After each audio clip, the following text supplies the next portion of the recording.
پہلے تو میں شیعہ بچوں سے کہوں گا کہ اگر آپ کے پاس کوئی شیعہ قاری قرآن پڑھانے والا نہیں ہے تو کوئی بات نہیں، سنی قاری قرآن سے قرآن پڑھ لو۔ قرآن دو قرآن نہیں ہے، شیعوں کا قرآن اور سنیوں کا قرآن۔ جی یہ 40 پاروں کا قرآن فلاں کی بکری کھا گئی، یہ ہمارا عقیدہ نہیں ہے، یہ ہماری کسی کتاب میں نہیں لکھا ہوا۔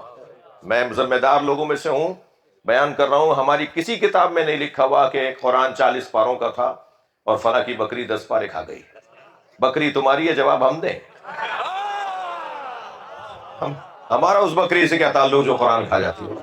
جب اللہ نے کہہ دیا کہ ہم نے قرآن کو نازل کیا ہے اور ہم ہی اس کی حفاظت کرنے والے ہیں، تو دنیا کی کون سی طاقت ہے جو قرآن کا کوئی سورہ کھا جائے؟ اللہ بچانے والا ہے نا۔ تو یہی قرآن ہے بھائی جو سنی بھائیوں کے ہاں ہے، وہی قرآن ہے جو شیعہ بھائیوں کے ہیں۔ قرآن دو طرح کے نہیں ہیں، ناراض تو نہیں ہو رہے؟ قرآن وہی ہے جو اہل سنت کے ہاں ہے، قرآن وہی ہے جو شیعوں کے ہاں ہے۔ کسی بھی شیعہ کا دروازہ بجا کے کہیں کہ گھر میں جو قرآن رکھا ہے لا کے دکھاؤ، وہ وہی قرآن لا کے دکھائے گا جو آپ کے گھر میں رکھا ہوا ہے۔ کسی بھی سنی کا دروازہ بجا کے کہیں قرآن لا کر دکھاؤ تو وہ وہی قرآن لائے گا جو کسی شیعہ کے گھر میں رکھا ہے۔ تو قرآن دو نہیں ہے، قرآن دو نہیں ہے۔ لہٰذا اپنے بچوں کو اگر سنی قاری سے پڑھوانا چاہو تو پڑھوا لیں، ہاں دینیات ان سے مت پڑھوائیے گا۔ ہاں ظاہر ہے آپ نماز کسی اور طریقے سے پڑھنا چاہتے ہیں، روزہ آپ 8 منٹ بعد کھولنا چاہتے ہیں، ٹھیک ہے، آپ کے دینی حوالے سے طریقے، مگر قرآن ایک جیسا ہے، ٹھیک ہے۔ تو قرآن کی تعلیمات میں عرض کروں کہ جو قرآن کو تو مانے، تھکے ہوئے تو نہیں ہے نا، جو قرآن کو مانے اور قرآن کے محافظوں کو نہ مانے، اس کے لیے نبی مکرم کا ایک فرمان ہے، رب تال القرآن والقرآن یلعنہ، کتنے ہی قاریان قرآن ہیں جن پہ خود قرآن لعنت کرتا ہے۔ وہ لوگ کہ جو اہل بیت کو نہیں مانتے، وہ لوگ جو محافظان قرآن کو نہیں مانتے، جو ان کا انکار کرتے ہوں، جو ان کا نام سن کے ان کے چہرے کا رنگ بدل جاتا ہو۔ ہاں صرف نبی کے زمانے میں ہی صحابہ کرام کو یہ فارمولہ نبی نے نہیں دیا تھا، سرکار نے صحابہ کرام کو ایک فارمولہ دیا تھا۔ صحابہ کرام جمع ہو کر آئے، یا رسول اللہ کیسے طے کریں آنے والا مسلمان ہے یا مومن منافق ہے؟ کلمہ تو وہ بھی ویسے ہی پڑھ رہا ہے، کلمہ ہم بھی ویسے ہی پڑھ رہے ہیں، ہمیں کیسے پتہ چلے یہ آنے والا منافق ہے یا مومن ہے؟ سرکار نے فرمایا گھبرایا مت کرو، اس کے سامنے علی کا ذکر کیا کرو، اس کا چہرہ پکار کے بتائے گا کہ یہ مومن ہے یا منافق۔ تو جب صحابہ کرام کے زمانے میں یہ مسئلہ تھا تو آج کیا مسلمان نہیں ہو رہے لوگ؟ آج ہم کیسے طے کریں گے؟ آج بھی تو وہی فارمولہ ہے نا، ہر بات میں سنت یاد آتی ہے، آج منافقوں کو پہچاننے کے لیے سنت یاد نہیں آ رہی۔ آج بھی منافقوں کو پہچاننے کے لیے سنت یہی ہے کہ ان کے سامنے علی مولا کا ذکر کرو۔ جب مولا علی کا ذکر کرو گے، چہرہ بتائے گا، کھلنے لگے گا تو پتہ چل جائے گا مومن ہے، اور اترنے لگے تو سمجھ جاؤ کہ منافق ہے۔ یہ سرکار دو جہاں کا دیا ہوا فارمولہ ہے، یہ نبی مکرم کا دیا ہوا فارمولہ ہے۔ اور میں تو بعض اوقات میرے ساتھ تو زیادہ ہوتا ہے، میں آزما رہا ہوتا ہوں، جگہ جگہ آزما رہا ہوتا ہوں، کبھی کبھی کہ میرے برابر میں بھی کوئی بیٹھا ہوتا ہے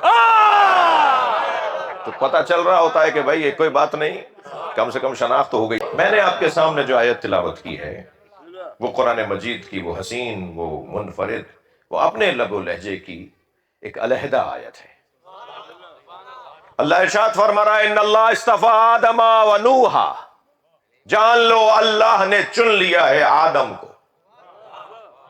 اللہ جسے چن لے کوئی پھر اس کا کچھ بگاڑ نہیں سکتا، یعنی جسے اللہ نے چنا ہے اس کا حق نہیں ہے کہ وہ اس کے ساتھ سوئے جسے اللہ نے علی چنا ہو۔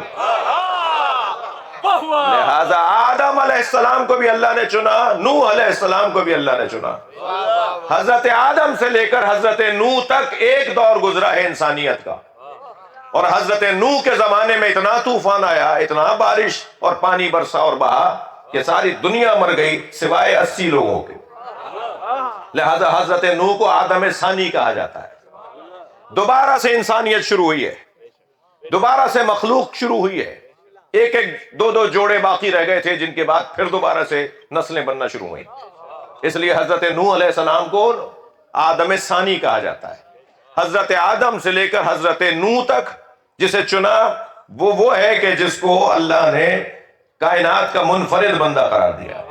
پھر حضرت نوح سے لے کر حضرت ابراہیم تک اللہ نے کچھ لوگوں کو چنا، لہذا جن لوگوں کو اللہ نے چنا ہے نا، جن کو منفرد کیا ہے، جن کو بلند کیا ہے، جن کو ممتاز بنایا ہے، ان میں حضرت آدم، حضرت نوح، ایک مولا علی کے اس طرف سو رہے ہیں، ایک مولا علی کے اس طرف۔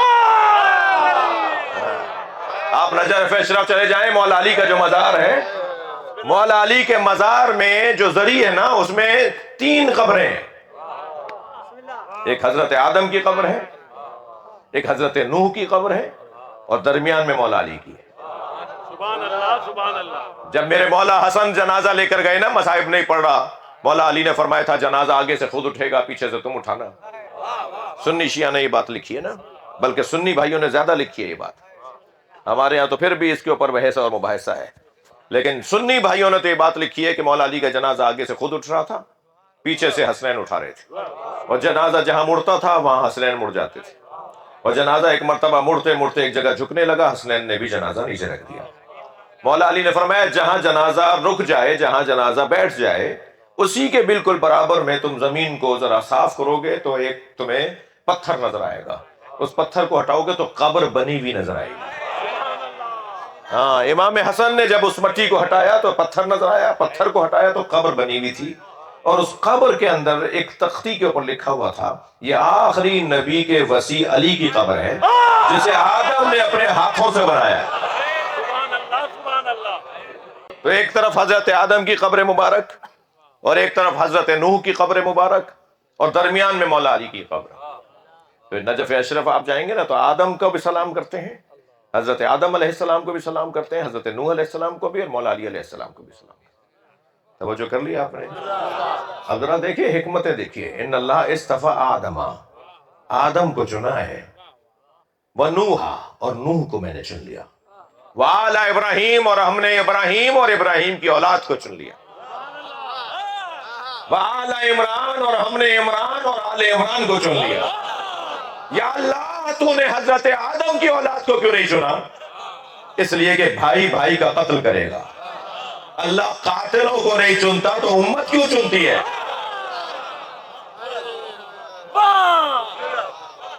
تھک گیا میری باتوں سے؟ اللہ نے کہہ دیا خبردار۔ کیوں اس لیے نہیں چنا اللہ نے حضرت آدم کی اولاد کو؟